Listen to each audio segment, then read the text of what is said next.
कार्तिक मास में चिड़ा चिड़ी की कहानी सुनी जाती है, जो कि कार्तिक पूर्णिमा के अगले दिन यानी पड़वा को पढ़ते हैं या सुनते हैं। इस दिन आटे के चिड़ा चिड़ी बनाकर घर के बीचों बीच रखने के बाद उन्हें वस्त्र पहनाते हैं। घर के सभी कमरों में घर का सारा सामान रखते हैं और चिड़ा चिड़ी को खील बताशे और लड्डू का भोग लगाते हैं।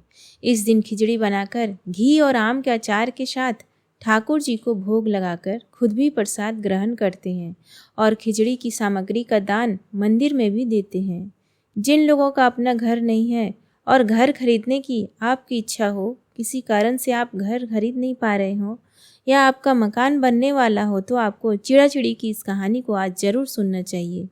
ऐसा माना जाता है कि यह कहानी सुनने से मकान बहुत जल्दी बन जाता है, या जो इच्छा आपकी है, मकान जिस तरह का मकान आपको चाहिए, वह इच्छा भी जल्दी पूरी हो जाती है। चिड़ा चिड़ी की कहानी सुनने के लिए आप अपने घर के आंगन में या फिर खुली जगह पर, मंदिर के सामने भी, कहीं पर भी बैठकर इस कहानी को सुन सकते हैं। कहानी सुनने से पहले आपको आटे से चौक पूर कर एक मकान का आकृति बनानी होती है। मकान की आकृति आप जिस तरह से भी, मकान की आपकी इच्छा है, आपके सपने हैं, जितने कमरे आप चाहते हैं, उस तरह से आप एक मकान की आकृति बना लीजिए। छोटा या फिर बड़ा, जैसा भी आप घर चाह रहे हैं, उस तरह का घर आप ज़मीन पर बना लीजिए।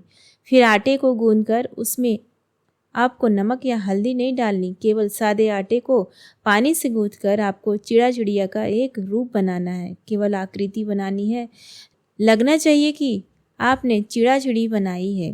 तो चिड़ा चिड़ी की आकृति बनाने के बाद आप उसे, जो मकान आपने ज़मीन पर बनाया है, आकृति बनाई है, उसके ठीक बीचों बीच आपको रख देना है। अब आपने आटे से जो भी कमरे की आकृति बनाई है, जितने भी घर बनाए हैं, आपको उस आकृति में सभी में आपको कुछ ना कुछ भरकर रखना होता है, खाली नहीं छोड़ना होता है। तो आप इन कमरों में खील बताशे रख सकते हैं। एक दिया जलाकर आपको घर के बीचों बीच चिड़ा चिड़ी के सामने रखना है। पूजा करने के लिए आपको 4 मिट्टी के दीपक भी चाहिए। हो सके तो घी के दीपक जलाएं, नहीं तो आप तिल के तेल के दीपक भी जला सकते हैं। 5 दीपक में से एक दीपक तो आपने चिड़ा चिड़ी के सामने रखना है, यानी घर के बीचों बीच रखना है। बाकी आप चारों कोनों में, चारों दिशाओं में एक एक दीपक जलाकर रखें। इस समय चिड़ा चिड़ी को खिचड़ी का भोग भी लगाया जाता है। तो खिचड़ी आप मूंग की दाल की या हरी या फिर पीली दाल की मूंग की खिचड़ी बना सकते हैं। सभी को तिलक लगाएं। जितने भी कमरे आपने बनाए हैं, उन सभी का तिलक करें और घर के मुख्य द्वार पर आपको तिलक लगाना है। जो आकृति बनाई है, उसके मुख्य द्वार पर आपको तिलक लगाना है। सभी का पूजन करने के बाद आपको चिड़ा चिड़ी की कहानी सुननी चाहिए। चिड़ा चिड़ी की कहानी इस प्रकार है। एक बार 4 चिड़ियाँ थी, चारों कार्तिक स्नान करती थी। पड़वा आने पर चारों ने सोचा कि चलो खिचड़ी बनाएं। एक चिड़िया चावल लेकर आई, एक चिड़िया दाल लेकर आई, एक चिड़िया घी लेकर आई। सब ने मिलकर खिचड़ी बनाई। सब ने सोचा कि पहले कार्तिक स्नान कर ले, नहा कर आ जाए, फिर सब साथ बैठकर खिचड़ी खाएंगे। तो पहले एक चिड़िया स्नान करके आई। उसे जोर की भूख लग रही थी, लेकिन बाकी चिड़िया अभी तक स्नान करके वापस नहीं लौटी थी। तो उसने खिचड़ी की भाप खा ली, यानी भाप सूंघकर अपना पेट भर लिया। दूसरी चिड़ी आई, उसे भी भूख लगी थी, तो उसने पानी पी लिया। तीसरी चिड़िया ने खिचड़ी खा ली और चौथी चिड़िया ने बची हुई खुरचन खा ली। कुछ समय के बाद चारों चिड़िया मर गई। जिस चिड़िया ने भाप खाई थी, वह तो राजा के घर राजकुमारी बनी। जिस चिड़िया ने पानी पिया, वह कुम्हार की लड़की बनी। जिस चिड़िया ने खिचड़ी खाई थी, वह अगले जन्म में ब्राह्मण की लड़की बनी। और जिस चिड़िया ने खुरचन खाई थी, वह हथनी बनी। अब कुमार की लड़की राजा के यहाँ दासी बनी, ब्राह्मण की लड़की राजकुमारी की सहेली बनी। हथनी भी राजा के यहाँ पर ही थी। राजकुमारी को पिछले जन्म की सारी बातें याद थी। राजकुमारी का विवाह हुआ। जब वह विदा हो रही थी, तो राजा से बोली, पिताजी, मैं अपनी सहेली और दासी को भी साथ लेकर जाऊंगी। राजा ने कहा, ठीक है, ले जाना। राजकुमारी फिर भी नहीं गई। तो राजा ने पूछा, अब तुम्हें और क्या चाहिए? तो वह बोली, पिताजी, मुझे हथनी भी चाहिए।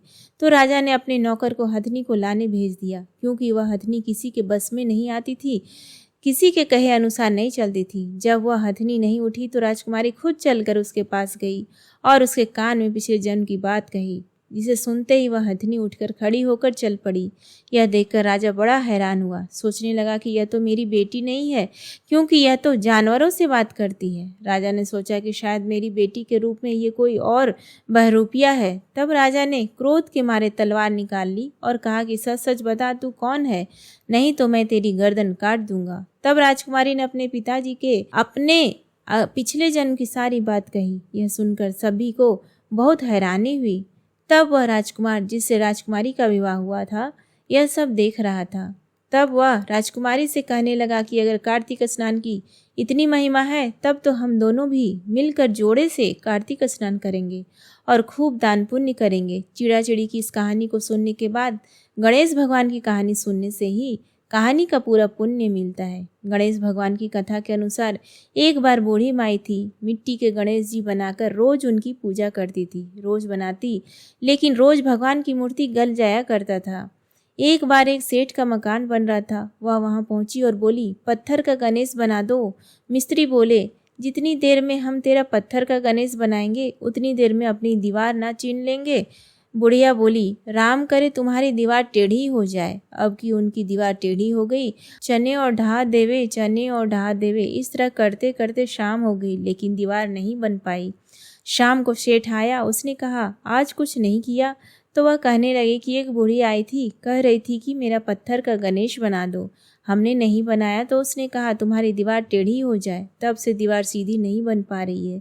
हम बनाते हैं और ढा देते हैं। तब सेठ ने बूढ़ी माई को बुलाया और कहा, हम तेरा सोने का गणेश बनवा देंगे, हमारी दीवार सीधी कर दो। ऐसा कहकर सेठ जी ने बुढ़िया माई को सोने के गणेश बनवा कर दे दिए और ऐसा करते ही सेठ जी की दीवार सीधी हो गई। जैसे सेठ की दीवार सीधी की है, हे गणपति, वैसे ही सबकी करना। कथा को कहते सुनते और हुंकार भरते सभी के कार्य सिद्ध करना। बोलिए गणपति भगवान की जय। आज की कहानी आपको कैसी लगी कमेंट बॉक्स में ज़रूर बताएं। धन्यवाद।